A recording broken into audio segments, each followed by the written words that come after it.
Assalamualaikum warahmatullahi wabarakatuh. Ini sekedar logika aja loh.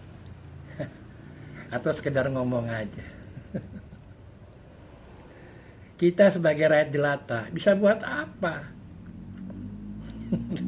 Coba kita perhatikan Pancasila ayat keempat. Kerakyatan yang dipimpin oleh hikmah kebijaksanaan dalam permusyawaratan dan perwakilan. Intinya di sini adalah rakyat yang dipimpin, bukan rakyat yang memimpin.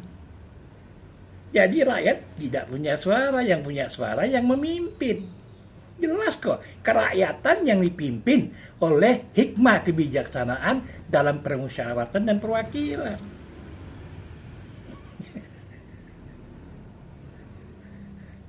Kalian mau berteriak apapun juga percuma. Karena kita bukan yang memimpin. Karena rakyat bukan yang memimpin. Harusnya rakyat yang memimpin. Tapi bunyinya kan seperti itu. Rakyat yang dipimpin. Bukan memimpin. Ya ini sekedar cermin logika. Ya kan artinya. Jadi rakyat itu memang nggak punya suara. Yang punya suara mereka. Yang memutuskan mereka. Walaupun kita dalam keadaan sulit apapun, kalau mereka nggak merestui, nggak jalan. Bukan begitu, ya kan? Logika. Kita main logika di sini. Oke, ya kan. Seandainya kita menggambarkan, ya kan, kesulitan yang ada di masyarakat kita, ya kan. Apa mereka mengutamakannya? Seandainya nih kan. Harga sembako naik, harga minyak goreng naik, harga bahan bakar naik, dan lain-lainnya. Lalu rakyat berteriak. Ya kan. Berteriak pada siapa coba? Pada DPR, kepada pemerintah. Lalu DPR dan pemerintah memanggil pengusaha semuanya. Ya kan? Memanggil pengusaha untuk dapat menurunkan harga-harga barang-barang kebutuhan pokok tersebut. Lalu terjadi negosiasi. Saat terjadi negosiasi, para pengusaha juga nggak tinggal diam toh. Mereka juga membuat syarat. Oke, saya setujui. Tapi harus begini. Akhirnya pemerintah dan DPR kalah oleh mereka. Udah jelas kan bahwa negeri ini artinya memang jatuh oleh para oligarki.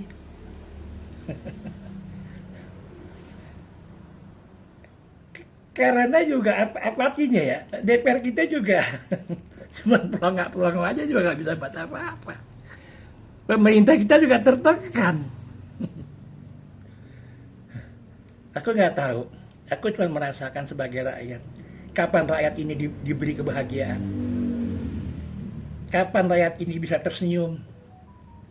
Kapan rakyat ini bisa tertawa? Kapan? Yang ada cuma kesulitan yang ada di negeri ini.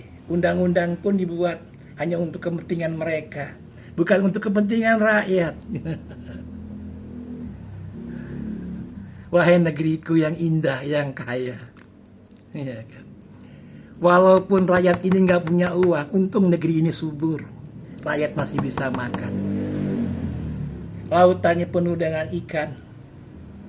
Gunungnya penuh dengan mineral. Sungainya penuh dengan ikan. Daratannya begitu subur, bahkan batang kayu pun bisa tumbuh.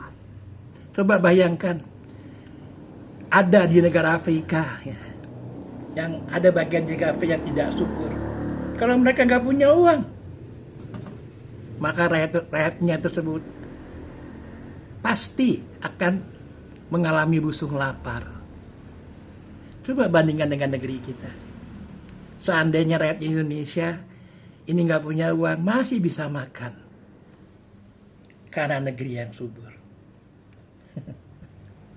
Itulah. Lalu kita sebagai rakyat hanya bisa berharap kepada pemerintahnya. DPR-nya pun udah mandul semua. Udah nggak bisa diharapkan lagi. Yang ada di kepentingan mereka hanya kepentingan mereka sendiri. Bodoh amat dengan rakyat. Emang gue pikirin gitu.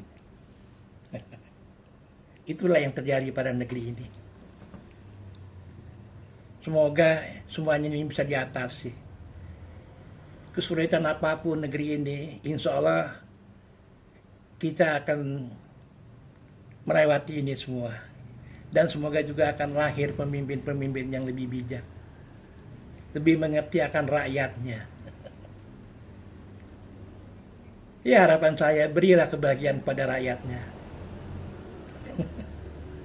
Mudahkanlah segala urusan rakyatnya. Negara tanpa rakyat, coba bayangkan. Apa itu sebuah negara? Iyalah, aku hanya sedikit ngomong. Akhirul kalam, wassalamualaikum warahmatullahi wabarakatuh.